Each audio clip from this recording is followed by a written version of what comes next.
अरहन्ताणं नमो अरहन्ताणं नमो अरहन्ताणं। भगवान महावीर ने अनाहार के विषय में बहुत कुछ कहा है। आहार के बारे में जितना कहा उससे ज्यादा अनाहार के बारे में कहा है।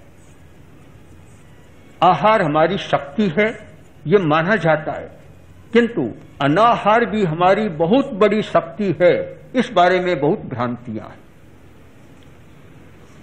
हमने देखा है कि जो लोग अनशन करते, संथारा करते, बीमारी की अवस्था में करते, डॉक्टर कहता है घंटा 2 घंटा का मेहमान है, अनशन करने के बाद 10-20 दिन जी लेता है और इतना स्वस्थ होता है कि घर वाले भी घबरा जाते। स्वयं को भी आश्चर्य होता है, सारी बीमारियां गायब, नहीं दिखता दिखने लग गया, बोलता नहीं बोलने लग गया, शरीर में चमक आ गई। कहां से होता है ये? अनशन, यानी जैसे अनशन किया और जितना विजातीय तत्व, अम्लीय तत्व, जो विजातीय तत्व जमा है उसका रेचन शुरू हो जाता है, वह बाहर निकलना शुरू होता है। और जितना विजातीय तत्व बाहर निकलता है स्वाभाविक हमारे अंगों की शक्ति बढ़ जाती है।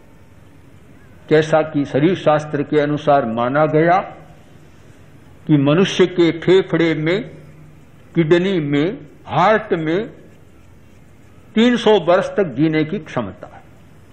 आज भी ये अवयव 300 वर्ष तक अपना काम कर सकते हैं, किंतु इनकी शक्ति का ह्रास हमारे भोजन के कारण होता है और वही अम्लीय तत्व के द्वारा उनका ज्यादा नाश होता है। भगवान महावीर ने वर्तमान शरीर शास्त्री और पोषण शास्त्री की तरह यह विश्लेषण तो नहीं किया कि कितना विटामिन चाहिए, कितना लवण, कितना क्षार, ये तो नहीं बतलाया, किंतु जो एक सूत्र दिया, हिताहारा मिताहारा अप्पाहाराय जेनरा न ते बेज्जा तिगिच्छन्ति अप्पानन्ते तिगिच्छगा, कि जो व्यक्ति हित का आहार करता है, परिमित आहार करता है और अल्प आहार करता है, उसकी वैद्य चिकित्सा नहीं करते, वह स्वयं का अपना चिकित्सक है। एक सूत्र जो दिया मुनि के लिए, किंतु सबके लिए लागू हो सकता है। और वर्तमान के जो आज के शरीर शास्त्र के और पोषण शास्त्र के सिद्धांत और चिकित्सा शास्त्र के सिद्धांत उसकी पुष्टि करते हैं कि अभिक्षणम निबिगयुन गया, बिगय रोज नहीं खानी चाहिए। दूध, दही, घी, मिठाइयां, चीनी, गुड़ रोज नहीं खाना चाहिए, बार बार इनको छोड़ना चाहिए, क्योंकि ये सारे अम्लीय तत्व पैदा करने वाले, विष पैदा करने वाले, तो इनको छोड़ते रहें तो वह विष जमा नहीं होगा। आज के चिकित्सक बहुत सारी बीमारियों में निर्देश देते हैं कि घी बंद करो, चिकनाई बंद करो, दूध भी कम लो, प्राणी चीज को कम लो, चीनी का भी कम सेवन करो, ये निर्देश बार बार दिया जाता है। इसका तात्पर्य यही है कि जितना ज्यादा गरिष्ठ भोजन होगा उतनी आयु अल्प हो जाएगी और स्वास्थ्य भी उतना बिगड़ जाएगा। संतुलन बनाओ, यह भी एक संतुलन बृहत कल्पभाष्य में बहुत सुंदर प्रसंग दिया है मुनि के लिए, पर सबके लिए लागू होता है कि मुनि को कैसा आहार करना चाहिए। क्या एकदम रूखा आहार करना चाहिए या चिकना आहार करना चाहिए? तब बतलाया कि मेधा से काम लेना है, बुद्धि से काम लेना है, स्वास्थ्य को ठीक रखना है और मूत्र संस्थान को भी ठीक रखना है, तो चिकना लेना भी जरूरी।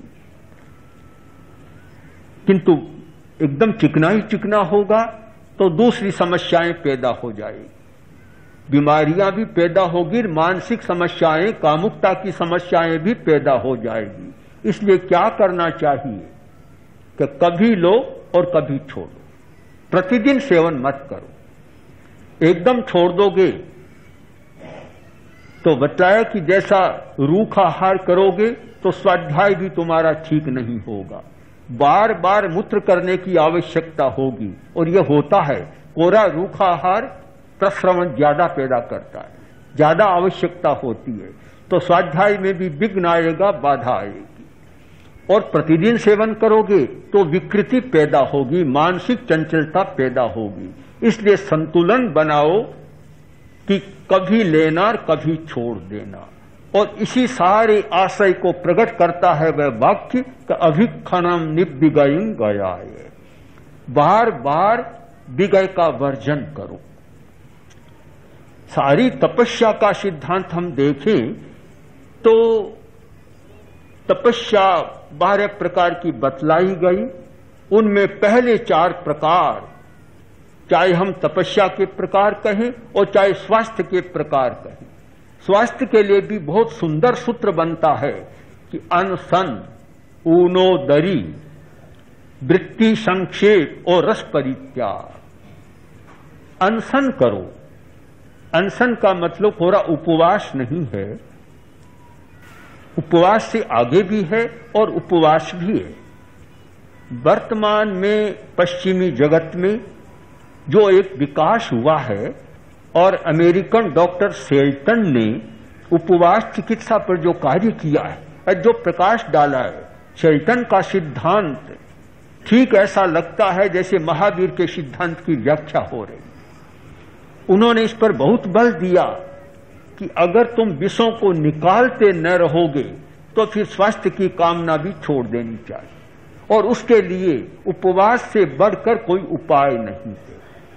उपवास से पाचन तंत्र को विश्राम मिलता है, निरंतर काम करता है, ठूस ठूस कर खाते ही चले जाते हैं। पाचन तंत्र को विश्राम नहीं मिलता तो पाचन तंत्र भी अपना काम करना कम कर देता है, और जब पाचन तंत्र अपना काम कम कर देता है तो फिर सब में आगे गड़बड़ी हो जाती है। मूल हमारे सारे जीवन का आधार तो पाचन तंत्र है। हम लोग श्वसन तंत्र को बहुत महत्व देते हैं कि श्वास के बिना जीवन नहीं। ठीक बात है कि श्वास के बिना जीवन नहीं, पर यह कौन कहता है कि पाचन के बिना जीवन चलता है? अगर पाचन ठीक नहीं है तो श्वास की बीमारी भी हो जाए। कच्चा रस बना, पाचन ठीक नहीं हुआ, आम बनेगा, कफ बनेगा, श्वास की बीमारी बनेगी। आखिर श्वास को भी प्रभावित कौन करता है? पाचन तंत्र ही करता है। तो यह हमें स्वीकार कर लेना चाहिए कि स्वास्थ्य की कुंजी पाचन तंत्र के हाथ में है, जिसका आमाशय, पक्वाशय, लीवर और स्प्लीन, तिल्ली, ये ठीक काम नहीं करते हैं, और आंतें ठीक काम नहीं करती है। ये इतना सा हिस्सा पेट का ठीक नहीं है तो कभी स्वस्थ रहने की आशा भी नहीं करनी चाहिए। जिनका पेनक्रियाज ठीक काम नहीं करता है तो स्वस्थ रहने की आशा नहीं करनी चाहिए। बहुत लोग आते हैं कि अमुक व्यक्ति चला गया, हम पूछते हैं अभी क्या बीमारी थी, कि बीमारी कोई खास नहीं थी, केवल शुगर की बीमारी थी। भले आदमी, और क्या होता है?